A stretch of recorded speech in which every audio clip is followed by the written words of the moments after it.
پارلمان دوم. انتخابات برای پارلمان دوم بلافاصله پس از تدوین قانون انتخاباتی جدید برگزار شد. از این پس حق رأی دیگر بر اساس اصناف یا طبقه‌ها و دسته‌های اجتماعی نبود، بلکه مدرن شده بود، بر اساس منطقه جغرافیایی بود.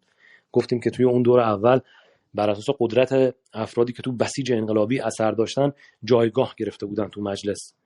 دور دوم بسیار مترقی شد، گفتن آقا جمعش کنید بساط، امتیاز ویژه نداریم ما، مردم و منطقه مختلف متناسب با جمعیتشون نماینده دارن. بنابراین می‌بینی کاملا مسیر دقیقه که داره جلو میره. نوآوری قابل توجه بود. حق رأی دادن به اقلیت‌های غیر مسلمان هم داده شد، به جز بهائی‌ها و بابی‌ها که اکنون می‌توانستند هر کدام نماینده‌ای انتخاب کنند. این قانون تا انقلاب اسلامی 57 هم ادامه پیدا کرد. در واقع تحت پوشش اعطای حقوق انتخاباتی به اقلیت‌های مذهبی این سیستم به نوعی آنها را از ملت ایران جدا می‌کرد. ببین، از طرفی خوب بود، از طرفی بد بود. از طرفی خوب بود چون نداشتن، اصلا این اقلیت‌های مذهبی بدبختان نماینده نداشتن. از طرفی بد بود وقتی میگی اسم میاری میگی اقلیت مذهبی نمایندش آقای شفتلیه، خب یعنی چی؟ خب چه فرق می‌کنه؟ مردم ایران چرا جدا می‌کنی؟ میگه خود این یه اشکاله ها که تو آدما رو بر اساس مذهبشون جدا کنی و کرسی بهشون بدی یا ندی. ولی خب از در نوع خودش هم باز یه گام به جلو، قبلش هیچی نداشتن، پس میشه گفت خوب بود دیگه، فعلا داشته باشن کرسی، بعدش هم دیگه کلا این بندو حذف کنیم عین مردم عادی ایران. یعنی مسلمون و یهودی چه فرقی داره که مثلا تو اصلا مطرح میکنی اونجا؟ بنابراین روند حرکت روند درستیه. مثلا شما نگاه تو آمریکا هم از اول زنا حق رأی ندارن، سیاها بردن، ولی مجلس قانون که چرخاش به حرکت در میاد راه خودش رو پیدا میکنه. در نهایت تعداد نمایندگان تهران به 15 نفر رسید، به طور قابل توجهی کاهش یافت در مقایسه با تعداد نمایندگان استان‌ها که به 110 نفر رسید. اول نقش تهران بیخودی بالا بوده، تعدادشون رو متناسب کردن با قسمت‌های مختلف کشور که اکثریت محافظه‌کارتری را تشکیل میدن. یعنی شهرستان‌ها تو ذهن مقداری محافظه‌کارترن ها، چون که اونها خب به هر حال مذهبی‌ترن. مجلس دوم پس از نوامبر 1909 تشکیل شد و دو حزب اصلی آن در آن حضور داشتند: حزب دموکرات که تحت تسلط تقی‌زاده بود و حزب اعتدالیون که هنوز هم تحت تسلط دو سید بهبهانی و طباطبایی بود. پس دقیقاً دوباره برگشتیم به همون جایی که مجلس محمد علی شاه به توپ بست. دوباره مجلس شد همون دو حزب اولیه. تقی‌زاده اسم حزبش بود حزب آزادی، اینجا اسمش شده حزب دموکرات. الان که دوباره مجلس رو برگردوندیم، تهران فتح شده، دوباره همون صف قبلی احیا شد، صف مسلمانان معتدل که به مشروطه اعتقاد دارن به رهبری سید طباطبایی و سید بهبهانی، و صف لیبرال ها و پیشروها به رهبری تقی‌زاده. برای منحرف کردن توجه از ارتباطشان با دموکراسی اجتماعی که باعث نگرانی عمومی گسترده در سال 1980 بود، دموکرات‌ها کلمه اجتماعی را حذف کرده بودند. قبلش اینا تو اسم خودشون کلمه سوشال به معنی اجتماعی رو داشتن، ولی به هر حال یه حدسی که من میزنم بدون اینکه برام بخونم، انگار یه حساسیتی بوده در مورد کلمه سوشال و اون وقتا، البته اینو که کتاب مینویسه میگه در مورد کلمه سوشال یعنی سوسیالیست حساسیت بوده، چون ترسیدن که مرتبط با کمونیستی بشه که تو اون بالا لنین و استالین و اینا میخوان ببرن به سمت کمونیسم. بنابراین میگه از کلمه سوشال دموکرات سوشالش رو حذف کردن و فقط اسم حزب تقی‌زاده شده دموکرات که ترس رو ایجاد نکنه که ما میخوایم مثلا به سمت بحث‌های کمونیستی بریم. پس دغدغش بیشتر همون دموکراسی و آزادی بوده. تقریبا میشه گفت انگار بهترین مدل حکومتی که به ذهن میرسه اون موقع اینا می‌خواستن جلو ببرن که روسیه که زحمتی که میکشه دخالت نظامی اشغال میکنه و منفجر میکنه، میدونید. و ما هنوزم همین جایی هستیم که تو همین مجلس کار رو رها کردیم. اما نام خارجی آنها همچنان سوال‌هایی رو در ذهن مردم ایجاد میکرد. دشمنانشون چی میگفتن؟ میگفتن اسم حزبشون اصلا ایرانی نیست، میگه دموکرات. دموکرات یعنی چی پدر سوخته ها؟ میگه چون اسمشون خارجی بود سوء ظن ایجاد میکرد. برخی از شناخته شده ترین دموکرات‌های فعال مانند حیدرخان و روزنامه‌نگار آذری رسولزاده هر دو تابعیت روسی داشتن. یعنی مردم بیشتر میترسیدن، میگفتن تو که اولش که تو اسم حزب سوشال هم بود، این سوشال دموکرات که شد روسیه و اون کسایی که اون بالا دارن به سمت کمونیست میرن، سوشالا رو حذف کرد. بعضی از این رقباش گفتن که چند تا از این نفرات اصلیتون که اصلا تابعیت روسیه رو دارن. در تبریز دموکرات ها به عنوان ملی شناخته میشدن که به معنی متصل به مردم ایران بود، ولی تو تبریز تفسیرشون از این کلمه دموکرات میدونی چی بود؟ گوش با مردم هستیم. همون دموکراسی به معنی حکومت مردم، دموس به معنی مردم، کراسی هم به معنی اقتدار مردمه، چیز خطرناکی نیست. دموکرات به معنی اقتدار مردم. یعنی در تبریز تفسیری که داشتن از این بحث، همین تفسیر خود امروز بهترین تفسیری که میشه داشته باشیم تبریز اون موقع داشته. ولی خب دشمنانشون میگفتن نه شما ممکنه مثلا، هیچ یک از دو حزب اکثریت مجلس را نداشتن، یعنی نه اعتدالیون نه دموکرات ها. مجلس در وضع ضعیفی قرار گرفت، دقیقاً در زمانی که هیچ شاه واقعی وجود نداشت و کشور شرایط بهینه داشت برای اصلاحات حداکثری. ببین شاه 11 ساله است، تهران رو فتح کردن، قدرت اصلی مجلسه، میتونه بکوبه بره جلو، ولی اختلاف عظیمی به وجود اومده بین اعتدالیون و لیبرال ها یا به قول این میگه دموکرات ها. مجلس فلج شده.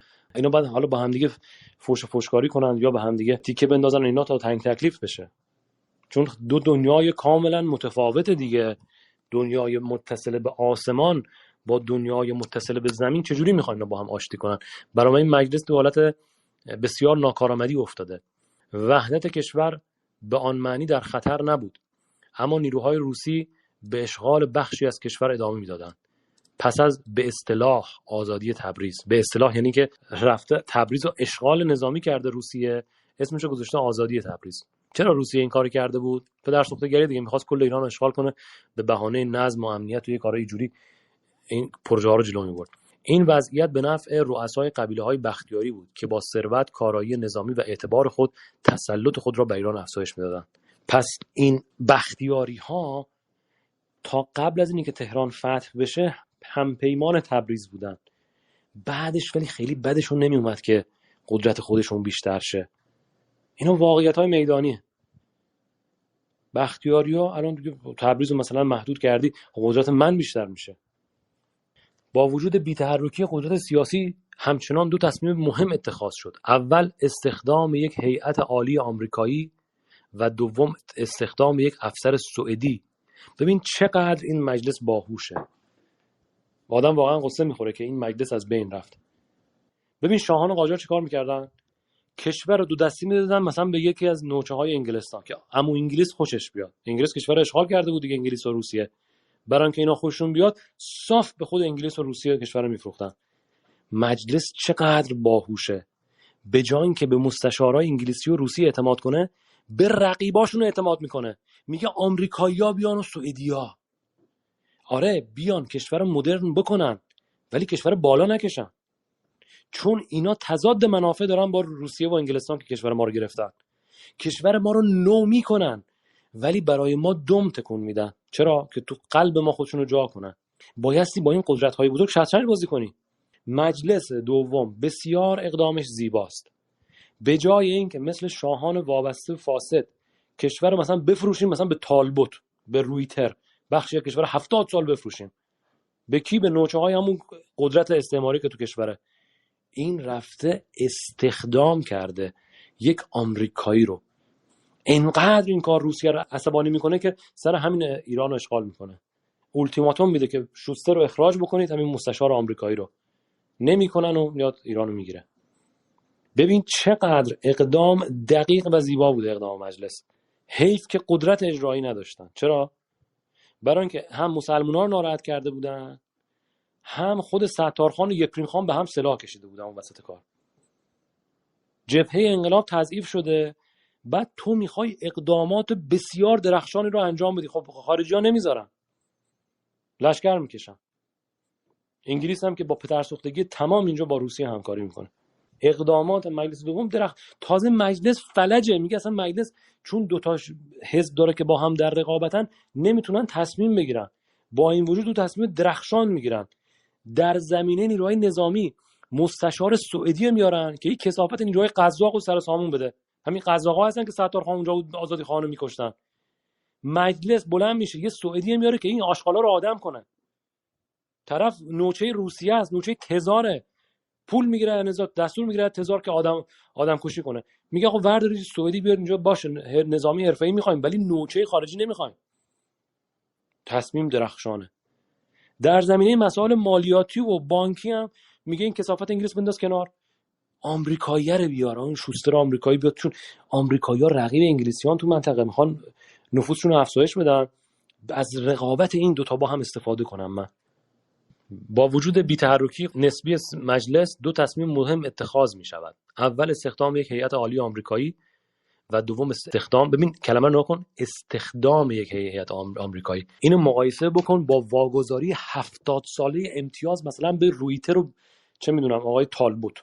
کشور رو میداد کلا کنترات 70 سال مال تویی باشه بخشش. این بیشعوری عجیب رو مقایسه بکن به استخدام کردن مستشار. دیدی هی میان میگن مثلا آقا مجلس که بلد نبود کاری کنه، لامصب با درخشان کاری که مجلس میکرد، اینقدر درخشانه که روسیه تحمل نکرد، لشکرکشی نظامی کرد. فقط یه شاه، فقط یه چماقکش بلد بود کشور رو آباد کنه، شپش نداشته باشیم. شنیدید دیگه، هر جا صحبت میکنیم آقا فلانی اگه نبود تو الان پدربزرگ چپش خودت هم متولد نمیشدی. بعد تاریخو میخونی میبینی آقا رضا شاه که نوچه روسیه و آزادی خواهان رو میکشته. لامصب چی میگی؟ در مورد چی صحبت میکنی؟ منبعتون چیه؟ رفرنستون چیه؟ یه کاسلیسی داریم یه سری صحبت‌ها کرده همونو قبول داریم. چه جالب شد. مثلا نوه فضل الله نوری میگفت با بزرگم آدم خوبی، خمینی و اون یکی به همین استناد کردن، اون آقای جلال آل احمد. تو هم که شده همون ورداشتی دروغ دونگو کردیم مبنا. واقعیت چیه؟ واقعیت همینه که الان پژوهشنامه‌ها کمبریج نوشته مجلس دوم طبیعتاً بین اسلامیون و لیبرال ها دعوا شد، چون آسمان با زمین نمیخونه. ولی همون مجلس 2 تصمیم بسیار درخشان میگیره: استخدام افسر سوئدی و مشاور مالی عالی آمریکایی.